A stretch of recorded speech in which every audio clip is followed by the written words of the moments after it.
Hello दोस्तों, कई बार हम शिमला का नाम सुनते हैं। यह नाम सुनते ही वहाँ जाने का मन करता है और आप लोगों में से कुछ लोग गए भी होंगे, क्योंकि वहाँ का मौसम, पहाड़ी इलाका और जंगली एरिया ऐसे बहुत सारी खूबियों के बारे में हमें पता है। आज मैं आप लोगों को एक ऐसी सच्ची कहानी सुनाने जा रहा हूँ। यह कहानी उन चारों दोस्तों की है जिसके साथ कुछ ऐसी घटना घटी कि जिससे उनका पूरा जीवन ही बदल गया। आइए जानते हैं कि ऐसा क्या हुआ था। मुंबई शहर की रहने वाली प्रिया शर्मा अपने दोस्तों के साथ रवि, साहिल और विजय के साथ शिमला को जाने का प्लान बनाया। वो सब शिमला जाने के लिए बस में बैठ गए। कुछ ही देर में प्रिया सो गई। थोड़ी देर के बाद अचानक प्रिया की नींद खुल गई तो उसने देखा कि बस में कोई नहीं था। बस का ड्राइवर भी नहीं, बस अपने आप ही चल रही थी। उनके सारे दोस्त भी बस में नहीं। यह सब देखकर डर के मारे प्रिया जोर जोर से चिल्लाने लगी। अचानक उसे लगा कि कोई उसके पीछे खड़ा है। जब उसने पीछे मुड़कर देखा तो वहाँ एक स्त्री बैठी हुई थी। उस स्त्री का चेहरा जला हुआ था। ऐसा लग रहा था कि किसने उसके चेहरे पर एसिड फेंका हो। ऐसा भयंकर चेहरा देखकर प्रिया ने चिल्लाना शुरू कर दिया और अचानक प्रिया की नींद उड़ गई। वो एकदम डरी हुई और पसीने से पूरी भीग गई थी। पास में बैठे हुए विजय ने पानी की बोतल दी और बोला, शायद तुमने कहीं सपना देखा होगा। थोड़ी देर में सब शिमला पहुंच गए और एक होटल पर रात बिताने के लिए गए। दूसरे दिन वो सब साथ में मिलकर होटल के पास वाले पहाड़ी पे घूमने जाने का निर्णय किया। करीब आधे घंटे में वो सब पहाड़ की सबसे ऊंची शिखर पर पहुंच गए। वहां से नीचे देखने पर घने लीलेछम पेड़ और पौधे काफी सुंदर दिखाई दे रहे थे। अचानक साहिल चौंक गया और बोला, नीचे देखो, कोई खड़ा है, लगता है कोई स्त्री है। विजय और रवि भी देखने लगा, लेकिन उन्हें कोई दिखाई नहीं दे रहा था और वो बोले, तू पागल हो गया है क्या? इस घने जंगल में कोई स्त्री कैसे आ सकती है?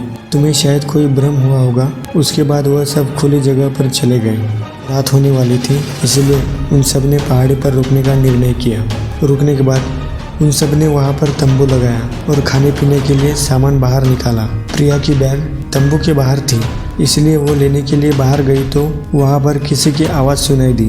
प्रिया उस आवाज़ की ओर अपनी नज़र घुमाती है तो उसे सामने से कोई 3 आदमी आते हुए दिखाई दे रहे थे। उनके हाथ में धारादार हथियार देखकर प्रिया डर जाती है और दौड़ के तंबू के अंदर आ जाती है। उसने अपने दोस्तों से भी यही बात की, लेकिन कोई उसकी बातों पर विश्वास नहीं कर रहा था। प्रिया चिल्लाकर बोली, आप सब पागल हो गए हो क्या? कोई भी मेरी बातों पर भरोसा नहीं कर रहा। चलिए मेरे साथ बाहर, मैं आपको बताती हूँ। वो सभी बाहर आके शिखर की टोक से नीचे देखने लगते हैं। उतने में ही उन सभी को लगता है कि कोई 3 लोग उनकी ओर बढ़ रहे हैं। यह सब देखकर सभी डर जाते हैं और तुरंत ही अपना अपना सामान समेटने लगते हैं और बड़े से पत्थर के पीछे जाके छुप जाते हैं। थोड़ी ही देर में वो 3 आदमी ऊपर आते हैं। प्रिया देख रही है कि उनके हाथ, पैर और सिर आदमी जैसे बिल्कुल नहीं थे। वो सब एक जगह पर बैठ जाते हैं और कुछ तांत्रिक विद्या शुरू करते हैं। उनमें से एक आदमी अपने हाथों की उंगली को काट देता है, लेकिन अंधेरे की वजह से उन्हें कुछ भी ठीक से दिखाई नहीं देता। अचानक उन चारों ने देखा कि एक औरत उन 3 आदमियों के बीच में आके लेट जाती है। कोई नहीं जानता कि आखिर वो औरत वहाँ पे पहुंची कैसे। प्रिया ने कहा, मुझे कुछ समझ में नहीं आ रहा है, आखिर यह सब क्या हो रहा है? मुझे बहुत डर लग रहा है। एक के बाद एक वो तीनों उस औरत को सूंघने लगे। वहीं पे अचानक उस औरत ने अपनी उंगली उठाई और हमारी तरफ इशारा करने लगी। हम सब डर गए। वह तीनों उस औरत को छोड़कर हमारी ओर बढ़ने लगे। हम सब पहाड़ी से नीचे होटल की ओर दौड़ने लगे। हमारी आवाज़ सुनकर वह तीनों हमारी ओर दौड़ने लगे। प्रिया और साहिल सबसे आगे थे।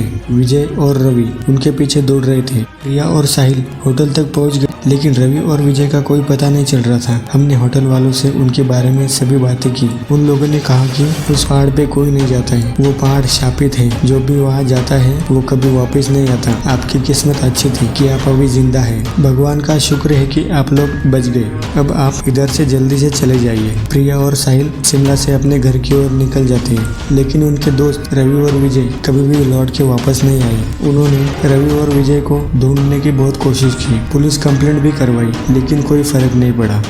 दोस्तों, अगर आप लोग शिमला जाने का प्लान बना रहे हो तो जो लोग भागने में एक्सपर्ट हैं वही लोग जा सकते हैं। प्रिया और साहिल की तरह वो लोग भागने में एक्सपर्ट थे, इसलिए बच गए। इस कहानी का एंड यहीं पे होता है। अगर आपको यह कहानी पसंद आई तो वीडियो को एक लाइक जरूर करना। अगर नए हो तो चैनल को एक बार जरूर सब्सक्राइब करना। Keep supporting, keep smile. Thank you.